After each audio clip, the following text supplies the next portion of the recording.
नमस्कार दोस्तों, मैं मंचुन सब कुछ लर्न पे आपका स्वागत करता हूं। आज मैं आपको बताऊंगा क्रिया विशेषण क्या है, उसके कितने भेद होते हैं।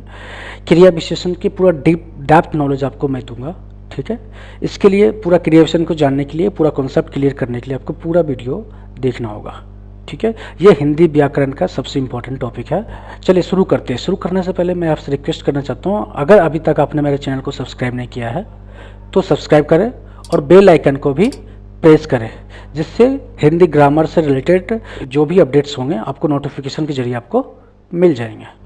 चलिए स्टार्ट करते हैं। क्रिया विशेषण क्या होता है? वो शब्द जो हमें क्रियाओं की विशेषता का बोध कराते हैं वे शब्द क्रिया विशेषण कहलाते हैं, ठीक है। दूसरों शब्द में कहे तो जिन शब्दों से क्रिया की विशेषता का पता चलता है उन शब्दों को हम क्रिया विशेषण कहते हैं। जैसे हिरन तेज भागता है, इस वाक्य में भागना क्रिया है। तेज शब्द हमें क्रिया की विशेषता बताता है कि वह तेज भाग रहा है, अतः तेज शब्द क्रिया विशेषण है, ठीक है। क्रिया विशेषण के उदाहरण: वह धीरे धीरे चलता है, खरगोश तेज दौड़ता है, शेर धीरे धीरे आगे बैठता है। इस तरह के जो वाक्य होते हैं वो क्रिया विशेषण के अंदर आते हैं। इसमें जो क्रिया होता है, चलना, दौड़ना, भागना, उसका जो पहले वाला वर्ड होता है, जो धीरे धीरे क्या कर रहा है, धीरे धीरे चलता है, तो धीरे धीरे जो होगा क्रिया विशेषण है, ठीक है। ऊपर दिए गए उदाहरण में जैसे कि आप देख सकते हैं कि धीरे धीरे, तेज और आदि शब्द चलना, दौड़ना, बढ़ना आदि क्रिया की विशेषता बताने का काम कर रहे हैं, अतः यह शब्द क्रिया विशेषण कहलाते हैं। नेक्स्ट टॉपिक क्या है? अर्थ के आधार पर क्रिया विशेषण के भेद। अर्थ के आधार पर क्रिया विशेषण के 4 भेद होते हैं। पहला कालवाचक क्रिया विशेषण, दूसरा रीतिवाचक क्रिया विशेषण, तीसरा स्थानवाचक क्रिया विशेषण और चौथा परिणामवाचक क्रिया विशेषण। आपको पता चल गया? अब आगे चलते हैं। वो क्रिया विशेषण जो क्रिया के होने के समय के बारे में बताते हैं उसे कालवाचक क्रिया विशेषण कहते हैं। अब काल मतलब समय होता है, ठीक है, सिंपल सी बात है। काल मतलब समय होता है। श्याम कल मेरे घर आया था, कल टाइम बता रहा है, कल समय बता रहा है, कल कब आया था, कल आया था। परसों बरसात होगी, परसों। मैंने सुबह खाना खाया था, कब खाना खाया था, सुबह में खाना खाया था।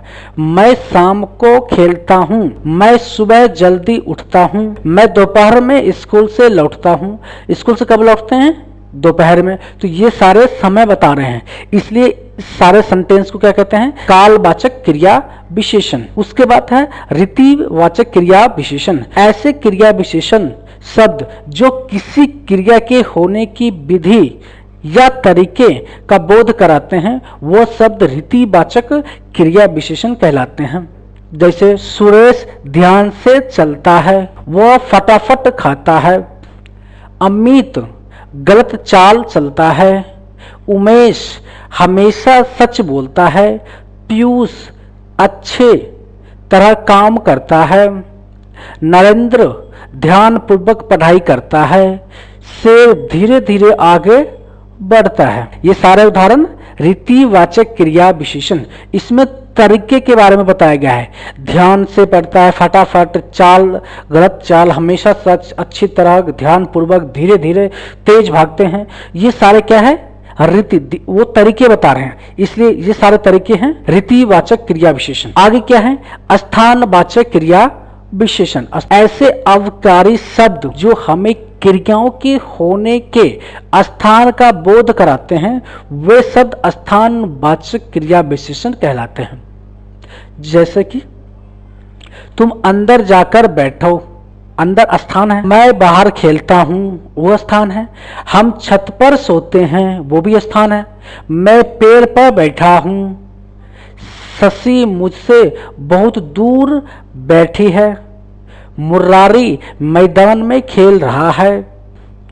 तुम अपने दाहिने ओर गिर जाओ, क्योंकि इससे स्थान का बोध हो रहा है, इसलिए इस सारे शब्दों को क्या कहते हैं? स्थानवाचक क्रिया विशेषण। आगे चलते हैं। स्थानवाचक के बाद क्या है? परिणामवाचक क्रिया विशेषण। ऐसे क्रिया विशेषण शब्द जिनसे हमें क्रिया के परिणाम, संख्या या मात्र का पता चलता है, वे शब्द परिणामवाचक क्रिया विशेषण कहलाते हैं। जैसे तुम थोड़ा अधिक खाओ, मात्रा है ना, संख्या है, अधिक मात्रा है, संख्या है। अमृत बहुत ज्यादा दौड़ता है, मोहन अधिक खाना खाता है, आयुष उसके दोस्त से ज्यादा पढ़ता है, अभी तक तुमने पर्याप्त नींद नहीं ली। इस तरह के जो अधिक, ज्यादा, पर्याप्त, इस तरह के जो शब्द होते हैं उसे परिणामवाचक क्रिया विशेषण कहते हैं। ठीक है, आगे चलते हैं। आगे क्या है, प्रयोग के आधार पर, वो क्या था, अर्थ के आधार पर क्रिया विशेषण के भेद। अब क्या है, प्रयोग के आधार पर क्रिया विशेषण के भेद। अब प्रयोग के आधार पर कितने क्रिया विशेषण के भेद होते हैं? 3 होते हैं। कौन कौन से? साधारण क्रिया विशेषण, संयोजक क्रिया विशेषण, अनुबंध क्रिया विशेषण। ठीक है, अब साधारण क्रिया विशेषण पे चलते हैं। साधारण क्रिया विशेषण क्या होता है? ऐसे क्रिया विशेषण शब्द जिनका प्रयोग वाक्य में स्वतंत्र होता है, वे शब्द साधारण क्रिया विशेषण कहलाते हैं। जैसे अरे तुम कब आए, हाय यह क्या हो गया, अरे वो लड़का कहाँ चला गया। जो ये सारे उदाहरण हैं, इसमें क्या है, स्वतंत्र रूप से होता, अरे, वाह, हाय। तो इस तरह के जो शब्द होते हैं वो साधारण क्रिया विशेषण के अंतर्गत आते हैं। अब आगे चलते हैं। आगे क्या है? आगे जो है संयोजक क्रिया विशेषण। अब संयोजक क्रिया विशेषण किसे कहते हैं? जिन क्रिया विशेषणों का संबंध किसी उपवाक्य से होता है, वह शब्द संयोजक क्रिया विशेषण कहलाते हैं। जैसे जहां तुम अभी खड़े हो वहां घर हुआ करता था, जहां तुम जाओगे वहीं मैं जाऊंगा, यहाँ हम चल रहे हैं वहां वो दौड़ रहे हैं। तो ये संयोग है, ऐसा नहीं।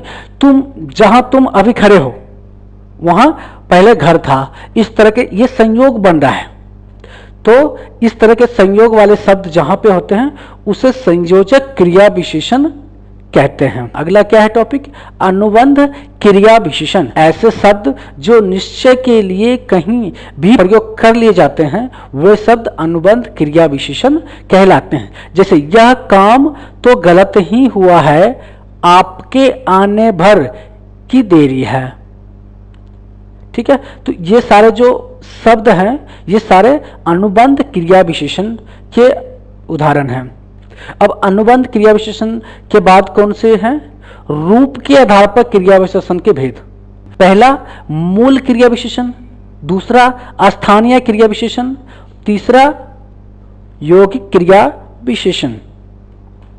अब चलते हैं मूल क्रिया विशेषण। मूल क्रिया विशेषण क्या होता है? ऐसे शब्द जो दूसरे शब्दों के मेल से नहीं बनते, यानी जो दूसरे शब्दों में प्रलय लगे बिना बन जाते हैं, वे शब्द मूल क्रिया विशेषण कहलाते हैं। जैसे पास, दूर, ऊपर, आज, सदा, अनाचार, फिर, नहीं, ठीक इत्यादि। ये सारे शब्द मूल क्रिया विशेषण के उदाहरण हैं। ठीक है, अब क्या है? स्थानीय क्रिया विशेषण। स्थानीय क्रिया विशेषण क्या होता है? स्थानीय क्रिया विशेषण ऐसे अन्य शब्द भेद जो बिना अपने रूप में बदलाव किए किसी विशेष स्थान पर आते हैं, वे स्थानीय क्रिया विशेषण कहलाते हैं। जैसे कि वह अपना सिर पढ़ेगा, तुम दौड़कर चलते हो। ठीक है, ये स्थानीय क्रिया विशेषण के उदाहरण है। ठीक है, यौगिक क्रिया विशेषण। अब यौगिक क्रिया विशेषण क्या होता है? ऐसे क्रिया विशेषण जो किसी दूसरे शब्दों में प्रत्यय या पद आदि लगाने से बनते हैं, ऐसे क्रिया विशेषण यौगिक क्रिया विशेषण के श्रेणी में आते हैं। जैसे संज्ञा से यौगिक क्रिया विशेषण। अब संज्ञा से यौगिक क्रिया विशेषण कैसे हैं? सवेरे, श्याम, आ, जन्म, कर्मश, प्रेम पूर्वक, रात भर, मन से आदि। ये सारे ऐसे शब्द क्या कहते हैं, संज्ञा से, क्योंकि क्रिया विशेषण। दूसरा सर्वनाम से कैसे बदलते हैं क्रिया विशेषण, जैसे यहाँ, वहां, अब, कब, इतना, उतना, जहां, जितने, जिससे इत्यादि जो शब्द होते हैं वो जो कि क्रिया विशेषण है मगर वो सर्वनाम से बने हुए हैं।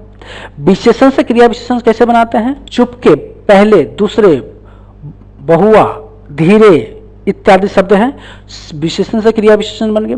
क्रिया से क्रिया विशेषण कैसे बनाते हैं, खाते, पीते, सोते, उठते, बैठते, ये सारे क्रिया भी हैं और क्रिया विशेषण भी हैं।